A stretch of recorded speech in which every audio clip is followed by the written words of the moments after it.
Entre las colinas amarillentas y los tejados rojos de Guanajuato, una ciudad vibrante del centro de México, vivía Renata, una joven traductora literaria, apasionada por las historias, el café colado y los silencios bien escogidos. Vivía sola en un pequeño departamento en el tercer piso de un edificio antiguo, con ventanas de madera y el crujir de pasos en el suelo. Trabajaba desde casa, así que su rutina era tranquila, predecible, casi monótona. A sus 29 años, Renata llevaba en el pecho una fuerza delicada, de esas que no gritan, pero que permanecen. Y fue precisamente en esa rutina apacible donde el peligro empezó a esconderse, en silencio. Renata había crecido en Puebla, pero se mudó a Guanajuato después del fallecimiento de su madre. Encontró en aquella ciudad histórica no solo un refugio para su dolor, sino también inspiración para sus proyectos de traducción. Pasaba horas inmersa en novelas extranjeras, desconectada de la realidad a su alrededor. Tenía pocos amigos, pero valoraba mucho las amistades sinceras. Y aunque encontraba reconfortante su propio espacio, jamás imaginó que ese hogar sería invadido por un Stoker real, no de película, sino de carne y hueso. Su día a día estaba marcado por rutinas simples: despertar con el sol entrando por la ventana, preparar pan con aguacate y anotar las tareas del día en su agenda. Salía poco, prefería pedir comida, casi siempre del mismo lugar, con el mismo repartidor. Le gustaba la idea de ser reconocida, de no tener que explicar nada. Pero a veces, es justamente quien más conoce nuestra rutina quien se convierte en el invasor.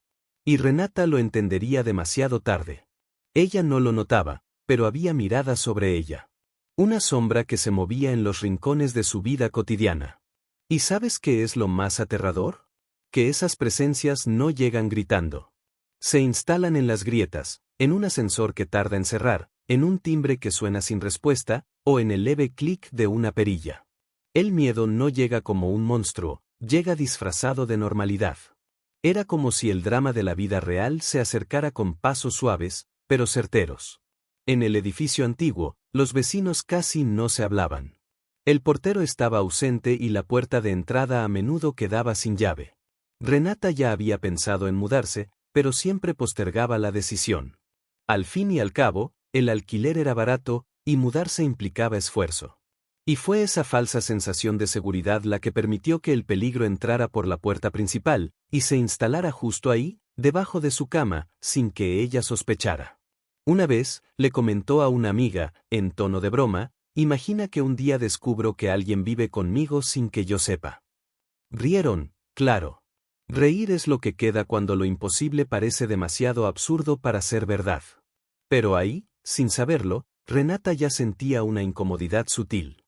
Una intuición que a veces susurraba, pero que ella callaba con series y películas.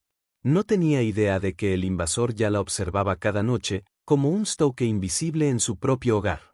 Al principio, era casi imperceptible. Un par de aretes que cambiaba de lugar, una toalla fuera de sitio, la tapa de la mantequilla mal puesta. Renata pensaba que era distracción, cansancio, o incluso un pequeño lapsus de memoria. Después de todo, ¿quién no ha movido cosas sin darse cuenta? Pero lo que parecía una tontería empezó a tener olor a drama, ese tipo de miedo que no se explica, solo se siente. Comenzó a tomar nota mental de los detalles. El control remoto aparecía encima del refrigerador, la alacena quedaba entreabierta aunque ella la cerrara con cuidado. Una banana menos en el frutero, un trozo de pan desaparecido. Era poco, sí. Pero si sumas muchas coincidencias, en algún momento se convierten en peligro. Y Renata ya no sabía si era distracción, o algo peor. Una vez, volvió de la calle y encontró la cortina del baño corrida. Juraba haberla dejado abierta. Y no fue una, ni dos veces. Era como si la casa respirara cuando ella no estaba. Como si alguien caminara libremente por allí. Y aunque intentaba racionalizarlo, el miedo crecía. Un invasor que aún no tenía rostro ya habitaba sus pensamientos. Pensó en llamar a un cerrajero, cambiar cerraduras, poner cámaras. Pero siempre desistía.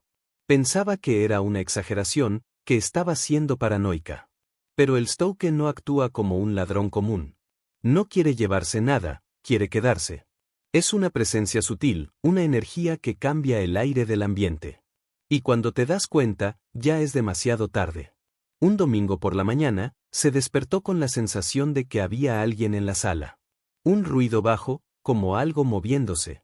Se levantó, miró alrededor, nada.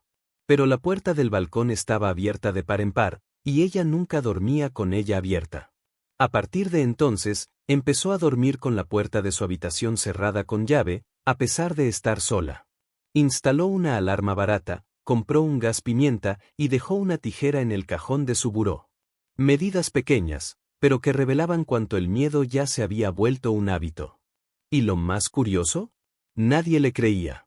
Todos decían, eso está en tu cabeza. Y es ahí donde el drama se profundiza. Renata empezó a desconfiar de su propia cordura. Pasaba minutos mirando el suelo, analizando huellas imaginarias. Empezó a tomar fotos del cuarto antes de salir y a compararlas al regresar. Se convirtió en un juego de memoria en el que perder significaba poner en riesgo su seguridad. Y lo peor de todo, no había pruebas. Solo la intuición, y una incomodidad en el pecho que crecía como sombra al atardecer. Aún así, intentó seguir.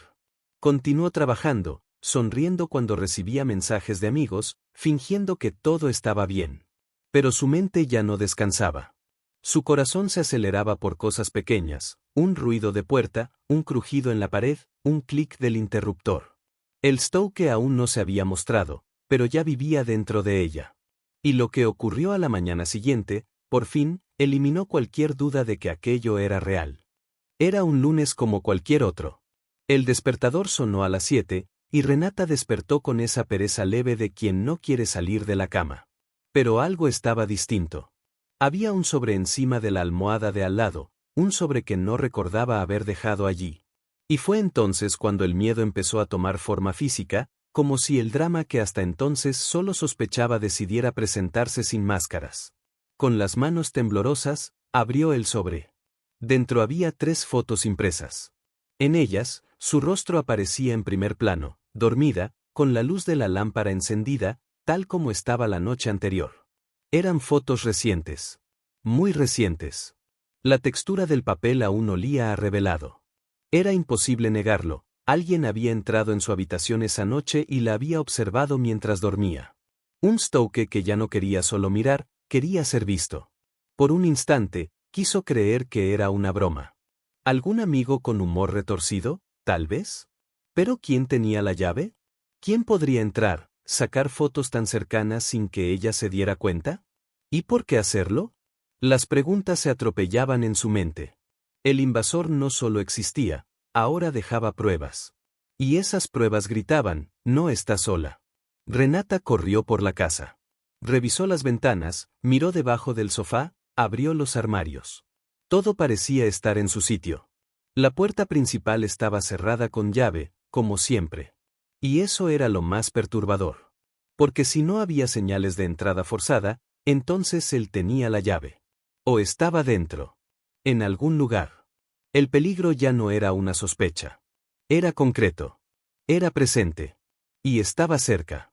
Recordó algo que una vez escuchó, quien te observa, ya conoce tus miedos. Y un escalofrío le recorrió la espalda. Aquello no era solo una invasión física. Era una violación del alma. Dormir es el momento de mayor vulnerabilidad de una persona, y saber que había sido observada mientras descansaba la hizo temblar. El drama que antes parecía un guión de serie criminal ahora era su vida real. Renata decidió no contarle a nadie en ese primer momento. Sentía vergüenza. Sí, vergüenza. Porque quien pasa por eso, muchas veces, se siente culpable. Como si hubiese dejado una grieta abierta, una invitación tácita. Esa es la trampa psicológica que los Stokes crean, hacen que la víctima se cuestione. Y cuestionarse a sí misma es uno de los mayores obstáculos en la lucha contra el miedo. Sin saber qué hacer, tomó fotos de las imágenes y escondió el sobre debajo del colchón. Pasó el día en estado de alerta, incapaz de concentrarse. Cada sonido hacía que su corazón diera un salto. Cada sombra hacía que sus pupilas se dilataran. Se preguntaba si también la estaban observando en ese momento. Y esa duda es peor que cualquier certeza. El invasor le había robado más que su privacidad. Le había robado la paz. Al anochecer, dudó en apagar la luz. Caminó por la casa, verificó cerraduras, empujó muebles contra la puerta. Tomó 2 calmantes, pero no durmió. Se quedó acostada, con los ojos abiertos, esperando cualquier señal. Ya no era la misma. Y quizás, solo quizás, necesitaba ayuda. Fue en ese clima que el destino decidió poner a alguien a su lado. Alguien que, sin saberlo, sería clave para que la verdad saliera a la luz. Fue un miércoles lluvioso cuando Rodrigo, un viejo amigo, apareció. Estaba de paso por Guanajuato y preguntó si podía pasar la noche en el departamento de Renata. Ella, a pesar de tener la cabeza hecha un nudo, pensó que tal vez la compañía le haría bien. Y así fue. Al menos durante las primeras horas. Lo que ninguno de los dos sabía era que esa noche revelaría el rostro detrás del drama que acechaba su rutina. Sin habitación de huéspedes, Renata improvisó un colchón en el suelo de su habitación. Rodrigo se acomodó allí, al lado de la cama, mientras ella intentaba aparentar tranquilidad. Hablaron de la vida, recordaron historias antiguas, rieron. Pero en el fondo, ella sentía algo distinto esa noche. Era como si el peligro estuviera al acecho, incómodo por la presencia de alguien nuevo. Poco después de las 2 de la madrugada, Rodrigo la tocó. Con voz baja, casi un susurro, dijo que tenía mucha hambre y preguntó si podían ir a la esquina a comprar pizza. Renata se extrañó. Rodrigo no era del tipo que se despertaba por comida. ¿Estás loco?, llegó a decirle. Pero él insistió. La miraba con una expresión que no coincidía con hambre. Parecía más bien miedo disfrazado. Aunque desconfiada, ella accedió. Tomó su abrigo, se puso las sandalias y ambos bajaron por las escaleras. Al salir del edificio, Rodrigo apresuró el paso, jalándola de la mano. Solo entonces, en medio de la calle mojada y desierta, se detuvo y respiró hondo. No era hambre, dijo. Y sus palabras siguientes fueron como un golpe seco en el estómago de ella. Un invasor. Dentro del cuarto. Debajo de la cama. A 5 centímetros de su cabeza. Renata se paralizó. No sabía qué decir, ni cómo reaccionar. Rodrigo continuó, lo vi. Había un hombre allí. Acostado de lado, mirándote. El miedo se apoderó de cada célula de su cuerpo. Las manos sudaban, las piernas temblaban. Y fue en ese momento cuando entendió, aquel Stoke no era un delirio, no era paranoia. Era real. Tan real como el frío de la madrugada que le cortaba la piel. Rodrigo contó que, al acostarse, algo le pareció extraño. Creyó haber oído una respiración, pero pensó que era su imaginación. Hasta que, al girar la cabeza, vio 2 ojos mirándolo, desde debajo de la cama. Quiso gritar, pero se contuvo.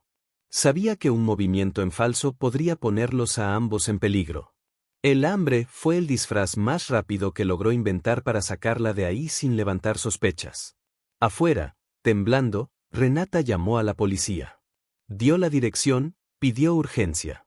Rodrigo insistía en que no volvieran, pero ella quería ver desde lejos. Necesitaba estar segura.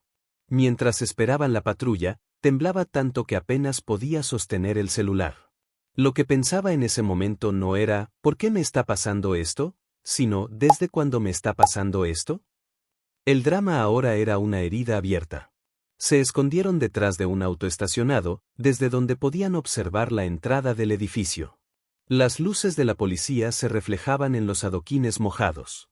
Era el inicio de una noche que jamás olvidarían. Porque lo que la policía encontró ahí dentro, era aún más perturbador que todo lo que Renata había imaginado. La patrulla llegó en menos de 10 minutos. Los policías subieron con cautela, orientando a Renata y Rodrigo a mantenerse alejados. El edificio estaba en silencio, como si el invasor supiera camuflarse incluso en el sonido. El tiempo parecía haberse detenido. Cada segundo estaba lleno de un tipo de miedo que no se aprende en películas, el miedo a la confirmación. A eso que nadie quiere ver, pero necesita saber. Desde afuera, Renata no podía apartar la vista de la ventana de su departamento. Y cuando vio un movimiento repentino de los policías, su corazón casi se le salió del pecho. 2 de ellos salieron rápidamente, pidieron refuerzos y solicitaron una ambulancia. La expresión en los rostros de los oficiales era clara, habían encontrado algo. Algo que confirmaba el drama que ella vivía en silencio desde hacía semanas. Minutos después, el oficial a cargo se acercó a Renata con una mirada seria. Le dijo: encontramos a un hombre debajo de tu cama. Ella llevó la mano a la boca, intentando contener un grito. Ya no era una teoría. Era un hecho. El Stoke que la había estado observando durante tanto tiempo estaba ahí, al alcance de su mano, mientras dormía. Tan cerca que el simple acto de respirar era un riesgo. El hombre fue sacado esposado, con el rostro cubierto. Tenía los ojos rojos y una mirada vacía, casi ausente. Pero lo que más impactó a Renata fueron los objetos encontrados con él: restos de comida, ropa sucia, una manta delgada, un cuchillo oxidado y un celular. Un celular repleto de fotos de ella dormida. En el sofá, en la cama, en la ducha. Fotos que solo alguien enfermo u obsesionado haría. El peligro no era aleatorio. Era personal. La pericia confirmó que el hombre había instalado pequeños ganchos en la parte interna de la estructura de la cama, lo que le permitía sujetarse allí por horas. Los vecinos dijeron no haber notado nunca nada extraño. Ningún ruido, ninguna señal. Era como un fantasma, salvo que este fantasma comía de su refrigerador y conocía sus horarios. El invasor vivía con ella. Y nadie lo supo jamás. Rodrigo quedó en estado de shock. No solo evitó una tragedia, sino que salvó a Renata de un posible final sin retorno. La policía dijo que un caso así era raro. El hombre había estado viviendo allí por casi 3 meses. 3 meses de convivencia silenciosa. De respiraciones sincronizadas por la delgada pared de la cama. De un drama invisible a los ojos, pero palpable en el instinto. Un Stoke que había cruzado todos los límites de la cordura. Lo que más asustó fue el cuchillo. No estaba ahí por accidente. Era una señal clara de que estaba preparado para cualquier reacción. Y aunque nunca había atacado, el riesgo era evidente. El celular reveló no solo fotos, sino también videos. Grabaciones hechas de noche, donde la cámara temblaba con su respiración pesada. Renata no lo vio todo. No pudo. Sabía que, a partir de ese momento, su vida jamás volvería a ser la misma. Mientras el hombre era llevado a la comisaría, ella lloraba en silencio. No por dolor, sino por alivio. Y también por rabia. Rabia de haber dudado de sí misma. De haber sido desacreditada. De haber normalizado las señales. Pero la pregunta que la consumía ahora era: ¿quién era ese hombre? ¿Qué lo llevó a hacer eso? ¿Y cómo, al final, entró a su vida de forma tan silenciosa? Su nombre era Esteban. Un hombre de 36 años, rostro común, cuerpo delgado, barba rala. Nada en su apariencia indicaba peligro a primera vista. Y tal vez ese era el mayor riesgo. Esteban era repartidor de aplicaciones y, según los registros policiales, había hecho una entrega en el edificio de Renata meses antes. Fue allí donde la vio por primera vez, y nunca más la olvidó. El repartidor se volvió obsesivo. Comenzó a observar su rutina durante las entregas. Sabía a qué hora salía, cuándo volvía, qué ropa solía usar y hasta el aroma del incienso que ella encendía después del baño. En pocos días, hizo una copia de la llave, algo que ya había hecho antes, en otros casos. La diferencia ahora era que no solo quería observar. Quería pertenecer. Un auténtico acosador. En los registros policiales constaban 2 denuncias contra Esteban. Una por acoso a una mujer en León. Otra por intento de invasión en la casa de una estudiante en Querétaro. En ambas ocasiones, desapareció antes de ser capturado. Era un invasor experimentado, silencioso. Sabía cuándo actuar. Sabía cómo no dejar rastros. Hasta que se cruzó con Renata. Y ahí, su obsesión superó los límites. Lo más perturbador era su justificación. En su declaración, dijo que amaba a Renata y que la cuidaba en silencio. Creía, realmente, que vivía con ella. Hablaba como si fueran pareja. Como si ella supiera de su presencia, pero lo aceptara. Era como si su mente hubiera construido una narrativa paralela, donde el miedo no era de él, era de ella. Porque, en su cabeza, el drama era una historia de amor incomprendida. Se convocaron psiquiatras para evaluar su estado. Fue diagnosticado con trastorno obsesivo con delirios afectivos. El tipo de caso que muchas veces pasa desapercibido hasta que es demasiado tarde. Renata, Al escuchar eso, se sintió doblemente violentada, por haber sido invadida física y emocionalmente. Un extraño que creó un mundo donde ella era parte, sin jamás haberle dado permiso. El peligro ahora tenía nombre e historial. Había hecho anotaciones. Cuadernos enteros donde escribía sobre ella. Detalles de su rutina, del perfume que usaba, de los nombres de los libros que leía. Incluso tenía notas como si fueran respuestas que ella le hubiese dado. Frases como sentí tu presencia anoche o me gusta cuando me miras. Era un universo enfermo. Un drama escrito a mano, página por página, como si fuera una novela oscura. La policía confirmó que Esteban vivía debajo de la cama, pero también circulaba por el apartamento. Usaba el baño, revisaba la ropa, a veces dormía en el sofá cuando ella no estaba. La invasión era total. Ya no había un espacio seguro. La intimidad había sido completamente rota. Renata sentía que su casa, su santuario, ahora era una prisión llena de recuerdos aterradores. Un eco constante de miedo. Aunque estaba tras las rejas, lo que dejó atrás era mucho más profundo que huellas o objetos. Esteban había dejado traumas. Heridas que no se curan con justicia. Porque el verdadero daño está en la mente. En el silencio. En las noches en vela que todavía vendrían. El Stoke estaba encerrado, pero su sombra seguía ahí, impregnada en cada rincón de esa casa. Después del arresto de Esteban, muchos creyeron que todo volvería a la normalidad. Pero Renata sabía que la verdadera prisión no era el hombre, sino lo que él había dejado dentro de ella. El invasor se había ido físicamente, pero su presencia flotaba en el aire, como un olor que no se va. Empezó a evitar entrar en su propia habitación. Dormía en la sala, con las luces encendidas, la llave en la mano y un cuchillo escondido bajo la almohada. Las primeras noches fueron las peores. Cada crujido, cada golpe del viento en la ventana, todo parecía una señal de nuevo peligro. Y aunque sabía que él estaba preso, su mente ya había sido entrenada para esperar lo peor. Dormir se volvió una misión casi imposible. Y cuando por fin el sueño llegaba, las pesadillas la despertaban con el corazón acelerado, empapada en sudor. El miedo era un visitante que no pedía permiso. Desarrolló ansiedad severa. Tuvo crisis de pánico dentro de casa, en el ascensor, incluso en el supermercado. Cualquier figura masculina desconocida le parecía una amenaza. El sonido del intercomunicador la hacía congelarse. Y por más que intentara racionalizar, su cuerpo reaccionaba como si estuviera siempre a punto de ser atacada. Su mente ya no confiaba ni en el propio silencio. Un drama interno que nadie veía, pero que la consumía por dentro. Comenzó terapia. En las primeras sesiones, apenas podía hablar. Lloraba al intentar explicar lo que había vivido. ¿Cómo se cura un trauma que fue construido ladrillo a ladrillo dentro de tu refugio? ¿Cómo limpiar la sombra de un acosador que dormía a centímetros de tu rostro?